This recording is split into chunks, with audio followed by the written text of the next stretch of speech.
Hello out there, and doing an overview today of this Spyderco Brouwer, and the Brouwer here is my first new for 2018 brand new Spyderco design in a while, so I was very excited to pick this one up, excited to get it in my hands and take a look at it and put it in front of the camera.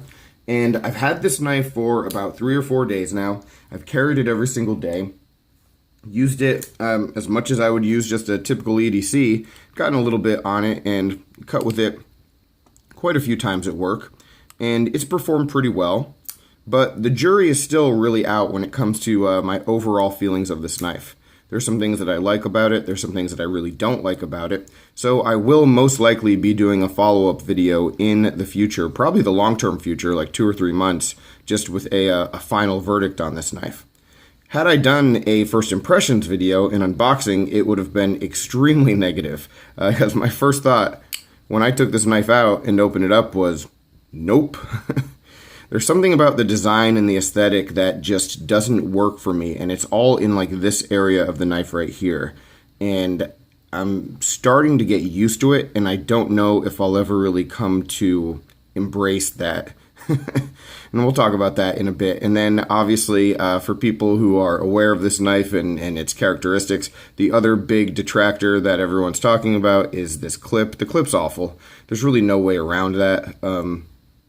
It sort of is what it is, and you can get a secondary like market clip if you want to, but clip just, I don't understand, and we'll talk about that in a bit as well. But I want to go through all the specs and give you a good look at the knife today, and then go over some of the good qualities of it as well, because there are plenty of those. Alright, so taking a look now that it's down on the table, you can see that the cutting edge is right around 2 1/3 inches long. The overall blade length comes to just over 3 inches, but that's with that forward choil. And so, yeah, cutting edge 2 and 2 1/3. So when we're looking at like size comparisons, the first thing that I thought of actually was the Spyderco Sage 5, because just unboxing this, I thought that the blade shape was going to be a little more similar, just in my memory, to the Sage, but there is a lot more of a slope coming down from the spine on the Sage, where if you look at the blade shape right here, it's almost sort of a spear point. So, interesting blade shape, a little bit actually unique when it comes to Spydercos. Now, that's not to say that there aren't other Spydercos that are similar to this, but the blade is just a little bit different. And then here it is next to an Inkosi, my small Inkosi.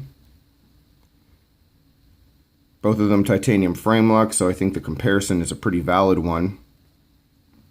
And the overall size, not all that different either. What else do we have? Well, here's a good one for color. Paramilitary 2. You can see the difference in color versus the jade green G10 and this like darker green, like forest green G10. And a knife I don't carry often enough, the Kaiser Dukes. What else? Now for just color, let's bring in a Spyderco Persistence. And right here you can certainly see the difference in the scale color. And you can see this like dark green, this forest green G10. But for me, depending on the angle and the light, a lot of times this looks more like just a faded black than it does a green. And that's what people have been asking me about the color of the knife and the scale. How is the green? What's it really look like? And I was saying it's dark. It's very dark. And I think I was describing it badly, because it's not necessarily dark. It just seems faded. So that's not really a bad thing. Like for me, it looks like a faded black in just a lot of circumstances. And then the light hits it just right, and you really get that pop of green. And it's actually sort of cool. So I wish it were a little more like vibrantly green instead of, like I said, this faded. But yeah, that's what we have, and it's still a neat color, and it is not quite black, and so it's a little bit different in that regard, which I like. But getting back to the rest of the aspects of the blade, S30V blade steel on this one, which I'm always a big fan of. I like the steel a lot. Spyderco does a good job with it. You can see as we move on back on the blade that we don't really have a sharpening choil. Even though the blade seems to be ground pretty nicely, that just sort of is what it is. It is flat ground. It does cut very well. all this hype, not hype, but a lot of people, at least that I've been following for a long time, are either really focused on width behind the edge of the knife, or they're getting into it, and starting to care about it. All I really care about when it comes to a knife is if it cuts, and if I'm able to resharpen it, and if it's still going to cut. And this knife came razor sharp. It's cutting really, really well, and I've had zero issues with it. So those numbers when it comes to like how thick it is behind the edge, I don't know. This seems to be pretty thin and just fine, and I think it'll be a perfect, like, everyman's kind of EDC, functional in a gents capacity and just a regular daily user. And then as we move back here, let's just start with one of my big issues. Probably my biggest issue on the knife is this whole area right here. This space between where the grind starts and we have all this extra, like, forward choil area on the blade. I'm calling it the neck of the knife. I'm not exactly sure what it's called, but it just doesn't work for me. It just is odd. We have the forward choil, and that's good. The jimping up top is actually very functional. It's good jimping. The Taiwan Spyderco jimping has continually improved, and so this is really grippy, and it gets your thumb nicely. And let's actually bring back, if I can find it, I just put it down on the table somewhere. Here's the Sage 5. And so maybe you can actually see a difference in what that jimping looks like over the past year or so. 2 years actually now since the Sage 5 came out. The depth of the jimping on the Brouwer, it's just deeper and sharper and grabs the thumb a lot better than that Sage 5 does. And you can probably tell, if this is in focus, that this is just, way less grippy and functional. And I think that the Taiwan Spydercos have gotten a lot more consistent with that, which is very cool. But the other thing, when we have that Sage 5 out there, so let's just talk about the same area of the knife, the neck. The jimping on the bottom and the top, it's settled so that, your thumb is above your forefinger and you have the grip where you need it in regards to the spine of the blade. With this, there's no jimping on the bottom of it, which is fine. It's whatever. It's not really that big of a deal.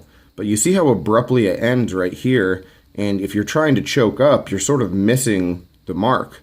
If you're trying to choke up, I want my thumb here. So the jimping, in my opinion, should extend, and then you'd be able to get a really nice purchase further up. As it is, your whole hand is coming back a little bit to use the jimping here, and then, in my opinion, I'm not using the knife like this at all. Not once. So really having to use the forward choil. It's weird because on some knives, this gap with the forward choil is acceptable for me when I'm cutting, and then on other ones it's not. Sometimes when I have a forward choil, I can just get away with not using it and still enjoy the knife, and it's just fine. Like the Spyderco Sage 5 is another perfect example. I cut regularly when I use the knife like this. Sometimes I would cut like this. Just depends on the situation.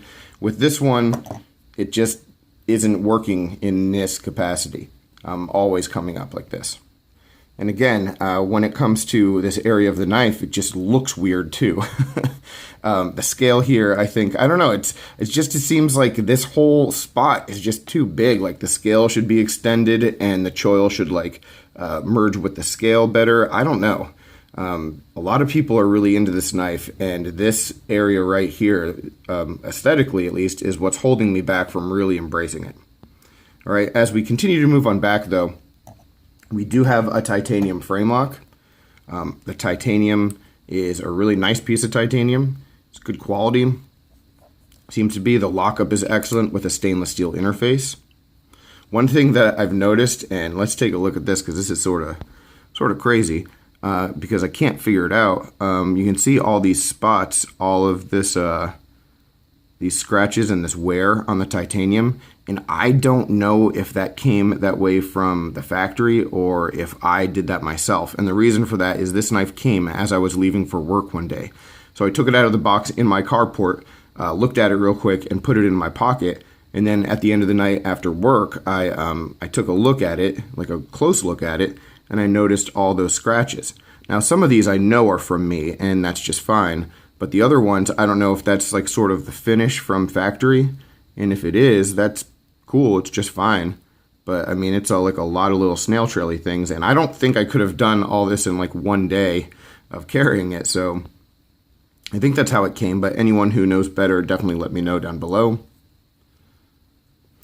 And as we look inside, we do have a nested liner on the opposing side of the G10, some milling on there. So it does cut the weight and make this a very reasonably weighed knife, reasonably heavy knife at 2.78, 2.77 ounces. So just for comparison there, the G10 mini grip, same exact weight. And by the way, I did not know that. That just worked out. How cool. Winning. Anyway, but getting back to the knife, yeah, so as we move on back, you know, we can see open frame construction, the titanium frame lock, so you do have that like element of classiness. Lockup, like I said, is very strong. I've had no movement up and down, none left or right either. We do have a lanyard hole, and yes, we're finally going to get to the elephant in the room. Let's talk about the clip. All right, let's talk about the clip, and then we'll talk about action, and I think that will be about it. So the clip is garbage. It doesn't make any sense to me. I don't get why you would put it here. It's really low. It seems to me that there is room for it to not be so low. So, yeah. I mean, it could be moved up on each side. It is reversible, so left-handers can share the misery of the clip. So the look of it just doesn't work for me. So much real estate. You know, you can see where it would be. Let me see if I can slide something under there just to give you a better idea. But now, what I do have to say about it, though, is even though it is riding like this so badly in my pocket, I haven't had any issues with carrying it and potentially losing it. You know, I have a job where I'm in a big group of people, fast-paced, standing up, like moving around quickly all the time, bumping into people all the time. And I actually had concerns that I might, you know, have this knife knocked out of my pocket or that there would be some issue because of the clip. There wasn't, you know, and in my experience, the knife, the pockets where a clip will slide around the most are slacks. You know, the material is just a lot softer. It doesn't like grab a clip the way like denim does, and that's what I wear to work and had no issue with this at all. So, like I'm saying, there is a ton of real estate. It is not a good clip, but I don't have any problem with it when it comes to the security. I think it's going to be just fine. That said, I don't like it. And I also don't really necessarily think the look of a Lynch clip on this is going to be good. So I'm not putting an aftermarket clip on here just because I want to continue to test it and get a feel for it and continue to develop my opinion on the stock knife. But I'm sure there's plenty of people already getting clips for this. And yeah, I think you should. I really don't get why, you know, you're not able to move this clip further up. And I don't understand the manufacturing process where, you know, all of the tests for this knife from months and months ago had the clip here and they got feedback and then weren't able to change it. I don't understand how difficult it is to do that. So yeah, I wish I were privy to that process and why it wasn't able to be moved, but here we are with the clip where it is, and yeah, it's not very good, and so it's something we either have to deal with or change if you want to pick up this knife. When it comes to the action, just going to finish with that. The action is very good. I put in a little video at the beginning of the video, like inset one, for you to see. Really easy to Spidey flick both sides, even though in the closed position, you know, the hole is never completely exposed. Dropping shut, it doesn't really do that. I said that about the Spyderco Shaman when I reviewed that knife, though, and people immediately said, hey, just take the knife apart, polish it up, and it'll start to free drop and be way smoother. I'm not going to do that. I'm not really worried about it. I don't need all my knives to free drop, but the action coming out is really nice and snappy, so that works. But yeah, overall, just not sure about the knife as a whole. You know, I think it's going to be a functional, good EDC for the most part, but it just really isn't necessarily for me. You know, I like the blade. I like the way that it's cut. for the most part, the way that it feels in hand, it's very comfortable. I didn't talk about this G10. The traction on the G10 is really good. It's a little bit like more grippy than the Tenacious series, less grippy than the Paramilitary 2. And that's sort of been the case with a lot of the G10 that you see from Spyderco lately. So to be expected. So yeah, good piece of G10 there. But yeah, just overall not 100% sold on it at the $177 price point. For me, with that amount of money, there's other knives that I'd rather get. And unless I can find some way to just come to terms with that look, you know, of this area right here, I don't know. I'm just not going to be an overall huge fan of this knife. It works just fine, but I'd probably, given the choice, I'll probably either sell this one and move on. And yeah, would probably suggest spending my money elsewhere, had the chance to do it all over again. All right, guys. So any questions, comments, complaints, suggestions, let me know down below. I appreciate your time. Thanks for watching and take care. Have a good one.